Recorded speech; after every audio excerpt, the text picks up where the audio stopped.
Hello mga lovely people! Welcome to Cucina di Pichi, the home of Pacham recipes. For today's video, ang uulamin namin ay munggo. So dito sa bahay talaga, isa sa mga paborito namin ay munggo. So ayan, nilagay ko na yung mga bawang ahos daw. Bawang, sibuyas at luya dyan. Tapos may mantika na rin. Ganito lang po talaga ako magluto ng munggo. Pinainit ko lang yung mantika. Ginigisa ko po talaga. Tapos yung munggo ko, hindi naman po yan nakababad sa tubig overnight. Binanlawan ko kasi. Tapos, ayan. Saka ko, igigisa ko, palalambutin ko kasama na yung karne. 'Di ba?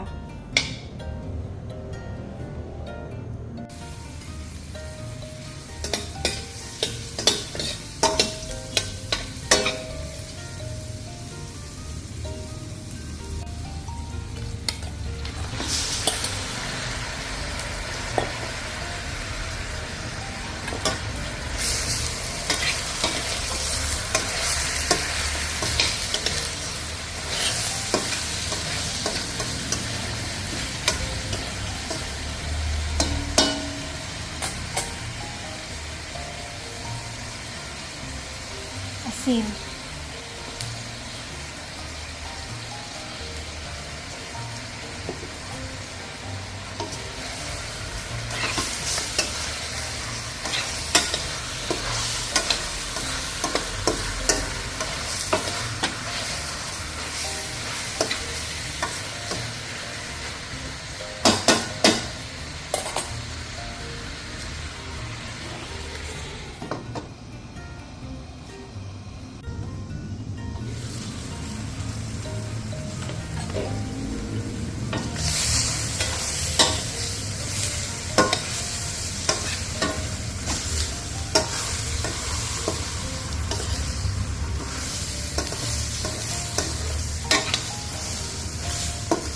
Ginigisa ko po mga lovely people para mamaya yung tawag nito, pag nilagyan niya ng sabaw, hindi yung nagbubula-bula, naiiwasan yun.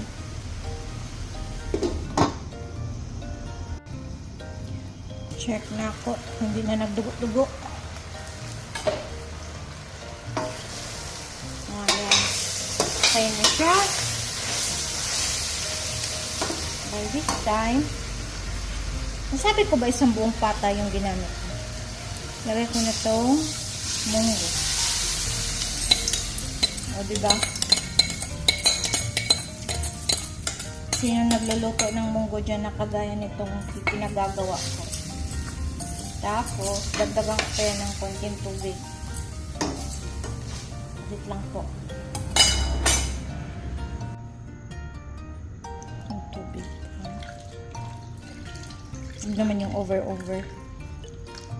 Ayan. Tapos, itong pork flavor na cube.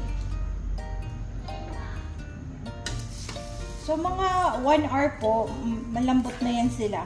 Halos magkakasabay lang yan silang maluto, yung munggo at saka yung pata. Kasi nga, gaya ng sinasabi ko, yung pata dito, yung suki ko sa baboy dito sa amin, maganda talaga yung mga pork nila, yung karne. Di ba, senior citizen ba? Takpan ko muna yan. And then, check na lang na na kailangan magdagdag ng tubig. Check natin. Oh. Di ba mga lovely people, as nakikita nyo, hindi po siya yung nagfo-foam, yung alam niyo yung kapag yung karne pinapakuluan tapos nagfo-foam kasi nga gawa ng dugo, mga ek pa dyan. So kaya po maganda kapag ginigisa. Yun naman po yung opinion ko lang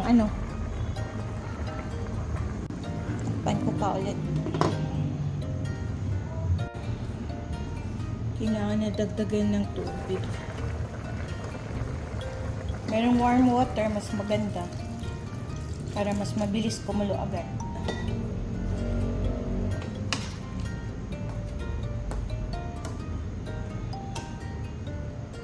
Yan, so 20 minutes na po yung dumaan.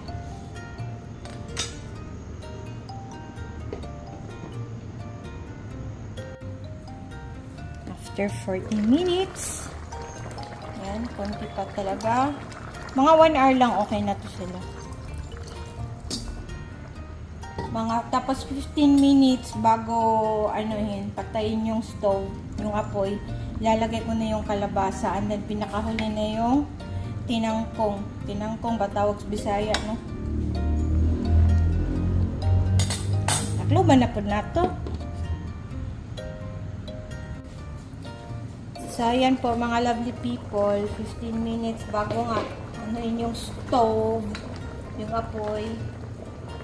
Ba't kaya ako nagpapaliwanag? Memorize nyo naman magluto ng munggo. Wala lang, feel ko lang. Haha, diba? Oh, so, mahilig kami sa kalabasa. Kita nyo naman. So, hindi natin titipirin sa kalabasa. Ayan. Teka nga po, tapusin ko lang. Da.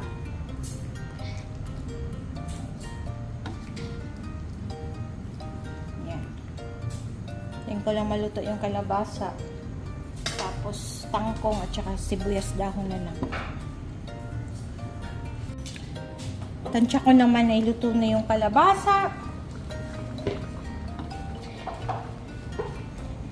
Ayan. Okay na po. Para naman hindi sila durog-durog. Ay, nalagay ko na si tinangkong. Diba?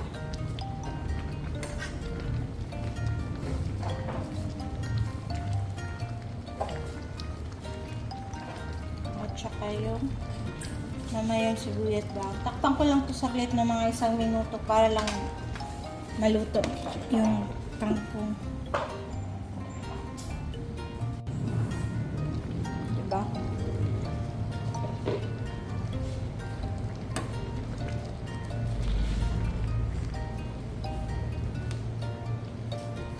Konting kibot na lang. Ready na. Kain po mga lovely people. Luto na yung munggo namin. Diba? Human, ito nibutang sibuyas.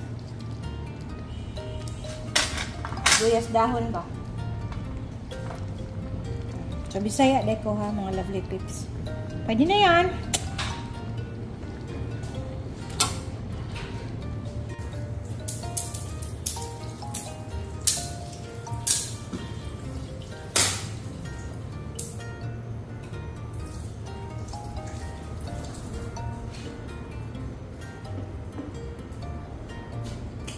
Hello mga lovely people, it's tikiman time. So, ito na yung tilawan, no? Kain po. Sauce. Yung pinaka-paborito ko talagang parte nito yung may bandang talampakan. Ayan po. So, tilawan na itong munggos ko. Diba, parat or tabang.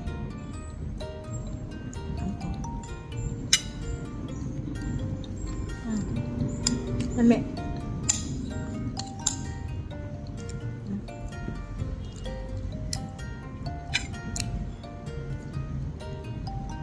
Ayan.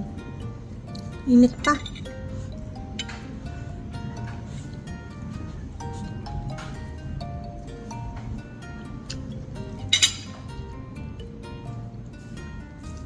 Nako.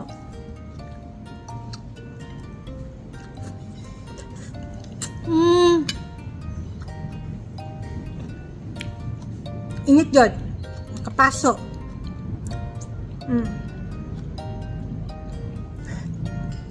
Kakayak.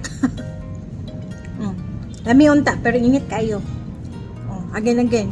Sorry po. Excuse me.